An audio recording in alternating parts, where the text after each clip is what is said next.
when I say it's a slippery slope, is it's just like kind of what it's doing to our game. It has nothing to do with either Caitlin or Angel Reese. Like it's all across basketball. I mean, you see this where Bev Reeves was telling LeBron he's too small, and then Reeves came back at him, he's too small. And guys, like, look, you and I coached some travel basketball, and I mean, I go watch some of these games, we're recruiting or whatever, and it's like somebody gets a layup and they're flexing like every time. I mean, it's just like it's almost become such a part of the game. And it just, you could see the trickle down effect to the lower levels of basketball. And I don't think that is good. I do think talking trash in the heat of competitions, oh man, that's fair game.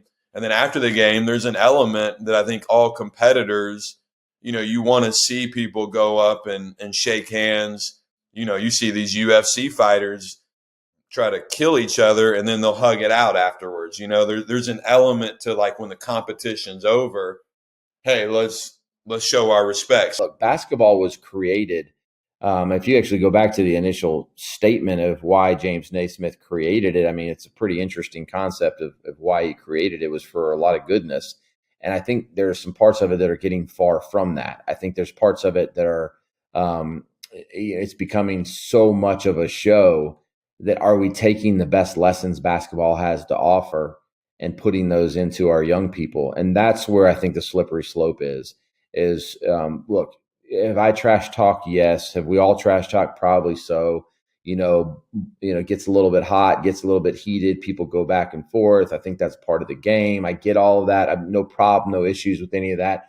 But I do think that when every play requires a flex, or every play requires a tap into the chest, or you're too small, or hand in face, or whatever, the back and forth in a game seems like the heat of the battle.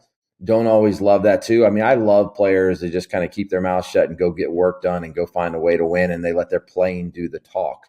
And so that would be my word to my team, hey, don't mess around with that stuff. Just lock into what we got to do. Either we're good enough or we're not good enough. That talking's not going to help us win or lose. I understand at some points maybe standing up for yourself or firing back at somebody or whatever that might be. But look, anytime you got to put attention to that stuff, you're taken away from your actual team and the focus of your job, whatever it is that night. Like, I think we have a duty as coaches to teach players, how to celebrate. I think we have to teach them that. When we're talking about the majority of stuff that's happening out there, I don't know that it's being sourced from competitiveness. I think it's being sourced from a part of, look at me. When the trash talking happens, I don't even think they're as mad as I was as a player. Like, when I trash talked as a player, it was usually something happened. It went back and forth. It was this fiery instance where two players were getting at each other, that the competitiveness almost went overboard or spilled out a little bit. Now I just think they're just doing it to do it. Like, I think they're just trash talking because it's cool. They're just trash talking because that's what everybody else is doing. Occasionally it's because it's heated, but a lot of times I don't even think it's fueled from competitiveness. I think it's just fueled from, that's the norm now. I'm not a big fan of all the other stuff, the self-celebration, the, things that go into it. I also understand that, generations change, people are different. Like, maybe that's their way of having fun. I think that the best thing that we can do as a coach is ask the reason behind it. You know what I mean? Like, a particular celebration. Why are you doing that celebration? I had one player that would make a three, and this is where it can get really messy. And he would blow a kiss after he made a three, his first three of the game. And he was actually blowing that to somebody that he lost, but the other team often thought he was blowing kisses at them. Right. And so it's just like all of that stuff just gets so messy, and it actually just takes away from the game and the competing of the game. And I think it's just hard to police. And I think just constantly asking players and trying to teach them, respect for their opponent, respect for the game, I think is really, really important. And I think a lot of times we think, or players today, I think they have to be boastful in their often ordinary play, and putting down the too small or the talking trash. It's okay to make a play and go back and get a fist bump or point to the passer.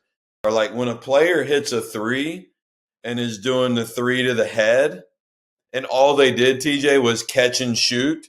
But their teammate drew 2 defenders, maybe 3, collapsed the defense and gave them a great look. And there's no acknowledgement to the teammate who assisted them. All they had to do was catch and shoot. And you're running down the court like you did everything. Yeah, you hit a shot. Like, good for you. Like, I think that can like tear apart culture slowly, even though it's like a widely accepted thing. I think the team that points the passer instead of pointing 3 fingers ahead, I do think there's probably a big difference in those 2 teams. Well, I think it's wildly out of control. I mean, the funny analogy you give, the 3 fingers to the head, like that's when my daughter hit her first 3 in middle school basketball, that's exactly what she did. And her coach was so mad.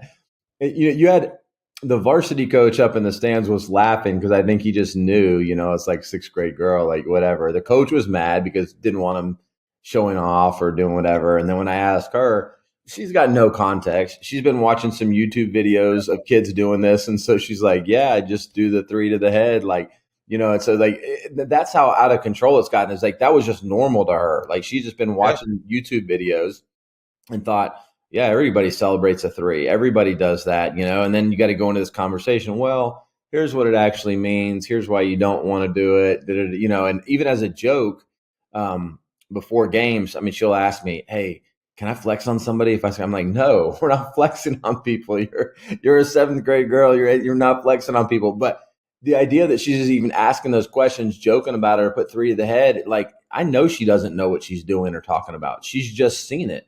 And she's just modeling it because she's been watching basketball videos.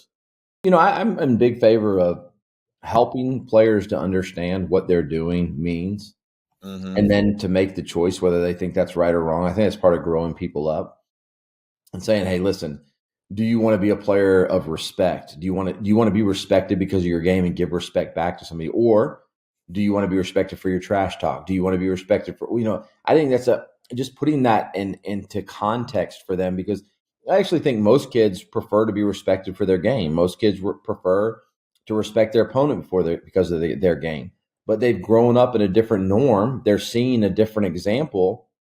And so what they're thinking is that is okay. That is normal. And I think sometimes we have to point out to them or ask questions that lead them to making better decisions, to understanding like, gosh, if I could just play the game this way and respect my opponent, respect myself, whatever, I'm just going to gain more from the experience and I'm going to be a better person. My basketball lessons are going to carry over to my life lessons, but we do have to work to teach them those, because from like my daughter's example, like it's not like I had to teach her what to do after she scored. She already had figured it out on YouTube right now. So now I got to go unteach that a little bit on like why you're actually doing what you're doing. And so we as coaches definitely have our hands full in trying to tie together how what a great competitor looks like. That's how I would sum it up. What does a great competitor look like? One that respects their opponents. Like we've seen this throughout history, and we still do a lot of times. And there's still a lot of great competitors out there that after a game give somebody a high five, celebrate them on a call or whatever. There's still a lot of great competitors out there. I think that we're just kind of really going down a little bit of a slippery slope with some blurred lines right now on what good competitiveness looks like. Just helping them to understand what are the consequences of your actions sometimes. What do your actions display to others? And do you want that displayed to others? I think really like these are a lot of talks that I think everyone should be having with their team, just to get to a place of clarity on helping them decide how they can show up and be the type of person they want to be, and how they can be the type of competitor they want to be.